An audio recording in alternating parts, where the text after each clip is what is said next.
Hey, what's up, my YouTube fam? I'm back. This is Larry with the Best Credit Repair Channel. And today we're going to be talking about credit cards in the fair credit range between 600 and 670 that you can apply for, that you can get approved for. But first, I'm going to give you the playbook because you need to understand the playbook when you're trying to apply for credit cards. So many people get denied credit cards because they don't understand the playbook. And I'm going to give you the playbook today. But first, I want to say thank you for all my new subscribers coming out to the channel. Please like, subscribe, and share the channel. I really appreciate all y'all do for me on this channel. And my job is to continue to bring you good information on this channel. So thank you very much. I appreciate you. We're going to continue to grow this channel, continue to do different things with this channel. So I just want to say thank you. Happy holidays. Hope your Christmas was great. All of that. Let's get into it. So the first thing we're going to talk about these scores between 600 and 670. I'm going to break you down in different tiers with the credit scores. But first, I'm going to give you the playbook, right? So these are things you need to do before applying for any credit card. I don't really care what your credit score is or what your rate. You need to do this before you apply for any credit card so you can understand what are your chances of getting approval, what the card is looking for, and all of that. Some people blindly apply for credit cards, get denied, and just be clueless. And then when I look at it, I say, I can see why you got denied. This was going on. This was going on. So you got to understand the playbook, and this is what we're going to talk about, especially if you're in that fair credit range. You really need to be particular about everything because you're not in the good or the excellent credit range. You're in the fair credit range. So you need to make sure you address certain issues. Issue number one is open charge-off accounts. If you have open charge-off accounts, especially if it's a credit card charge-off, all of that, you're going to get denied because of that. Playbook number one, you got to make sure you either get those accounts off your credit report or get them settled with a zero balance because at least you took care of that debt and now you can move forward. The next one is utilization. You got to understand where your utilization, especially if you're in this range, this credit range. You got to understand what is that your utilization. Get your utilization down under 15%, 15% or under. 10% is best. But get that utilization down. You don't want it at 27, 28, 29% because you could have used that card the next month. You're over the 30%, which could drop your score because now you're considered over what they considered as a good utilization. So you want to bring it down. So even with, because some credit card companies, they take their sweet time reporting to the credit bureau. Some of them are a month behind. So understand that when you are applying. The next thing, payment history. Please do not have any recent late payments on your credit report. You could get denied for those recent late payments. You know, you shouldn't be applying for any late payments unless they are at least 6 months old, a year preferably, but at least 6 months old. Especially if you have multiple late payments, you definitely need to try to get them removed, as many as removed as possible. And again, do not apply for things if you have any recent late payments. You're going to get denied. Understand, people don't talk about what is your debt to income ratio. It is important. Creditors are going to look at how much debt are you carrying, and are you going to be able to afford this card, or will this card put you in a financial situation? That's why they want to know what your debt to income ratio is. How do you get that debt to income ratio? Look at your credit report. Add up all the monthly bills, including your rent. Remember, every time you apply for a credit card, they're going to ask what's your rent or mortgage. Do you own it or rent it? They're going to ask you that. And then after that, you're going to divide. So you're going to add up all your bills, your credit cards, your installment loans, and you're going to put your rent. And then what you're going to do, you're going to divide the total gross monthly income, which is all before all taxable. So you're going to include your bill and you're going to divide it by the gross income. That's going to give you your debt to income ratio. It's going to be in a decimal form. So you're going to have to move the decimal 2 places to the right and then change it to a percentage.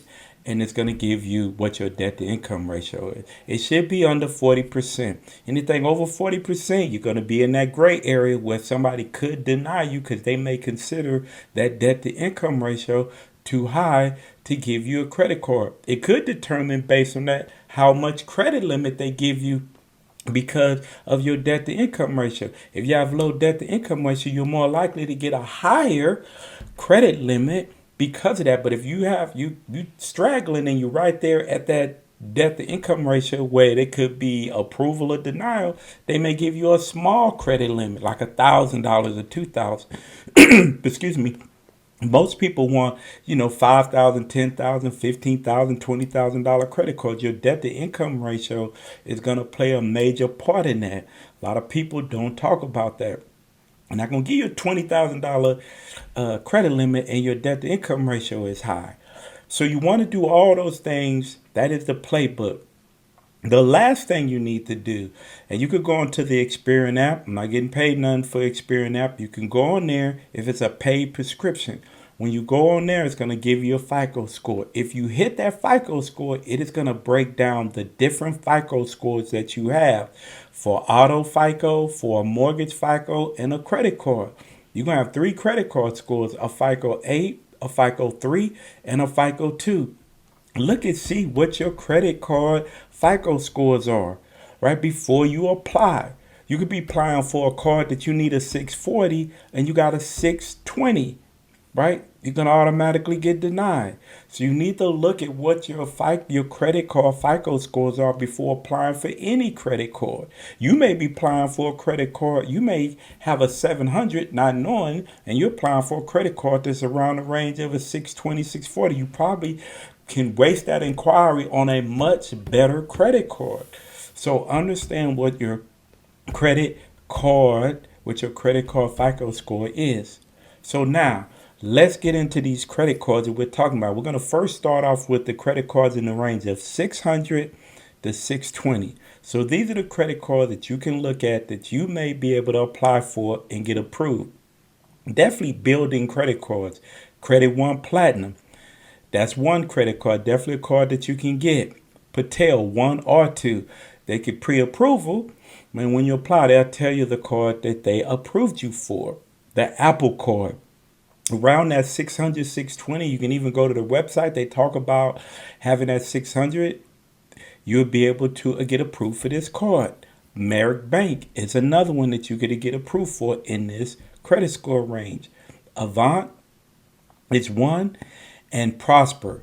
All these cards, I'm not going into all the things about these cards, if they got annual fees or if they any other cashback rewards. I want you to do your research on these cards. Go look out and see if it's a card that you want to put in your portfolio of cards, especially trying to build your credit report. The next one we're going to talk about is cards from 620 to 640. These are cards that you can get in that range. We're going to talk about Walmart is one. We're going to talk about Target is another one. We're going to talk about Synchrony Bank. Synchrony Bank have ton of department store cards or cards that you can get under Synchrony. Go to their website. Look what type of cards that they fall up under. It may be some cards that you may be using. You don't want to apply for a card you don't use. So you can go and figure out cards that they may have that you like that you can use to add. The next one is Community Bank. Another one, same thing.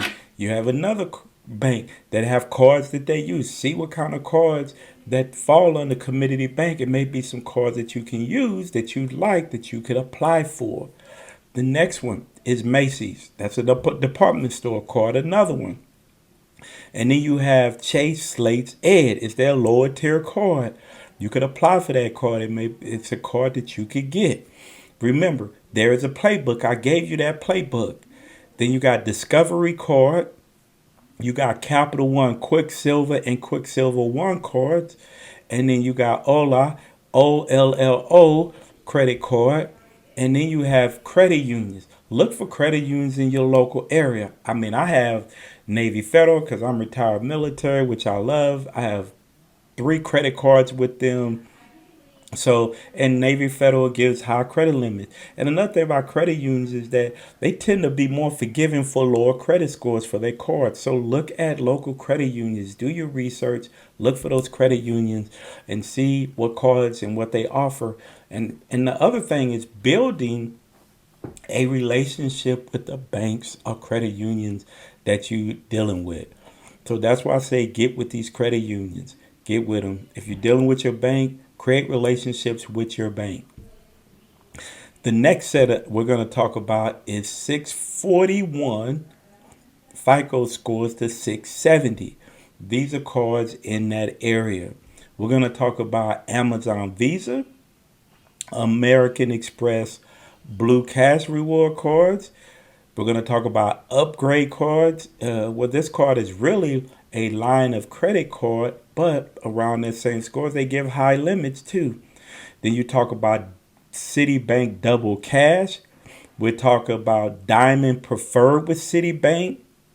And then we got two gas cards, Valero and Shell cards. These are cards that you get within that 641 to 670. But again, all these cards, I don't really care what cards you apply by, you got to understand the playbook. If you understand the playbook, you likely increase your chance of getting the cards that you want or building your credit report so you can get those upper tier cards. Those upper tier cards come with a lot of benefits. They come with larger credit limits. Some of them come with annual fees, but because all the benefits, and if you know how to use the card, you get that money back. So, you definitely want to look into any of these cards because you want to build your credit report to get to those upper tier cards. So if you like this video, please hit the thumbs up. Please like and subscribe to the channel. I do have a master dispute package. If you are trying to improve your credit, get stuff removed, I have a serious, detailed master dispute package with so much information in there that'll blow your mind. Right? And even when you buy that package, you have my contact information to ask me questions, to see, even I'll try to help you out with trying to put your letters together, all of that because you did buy, excuse me, that package. You can go check out my email. You can download it on my email. You can download it on my website, which is in the description, or you can email me, which is in the description. You can email me. I will send you a link and send you the master dispute package. If you have any problems with downloading it, you have my information. Shoot me an email, and typically I get an email to say you purchased it. I'm always going to reach out to you to make sure. You don't even have to ask. I'm going to reach out. Did you have any problems downloading the package? If you did, I would definitely get that package over to you because I want you to have it. So I appreciate all of y'all. Please like and subscribe to the channel.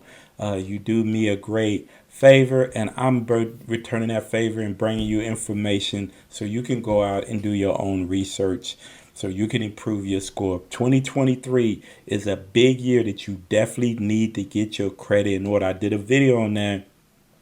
You definitely need to get it in order because they're saying it could get worse before it gets better. So you definitely need to be positioning yourself in a good way. Lower that utilization. Lower that debt that you have. Put yourself so if something happens in 2023, you're prepared to weather the storm. So that's some good advice for y'all. So, and then look, invest. But this is it for this video. I'm out.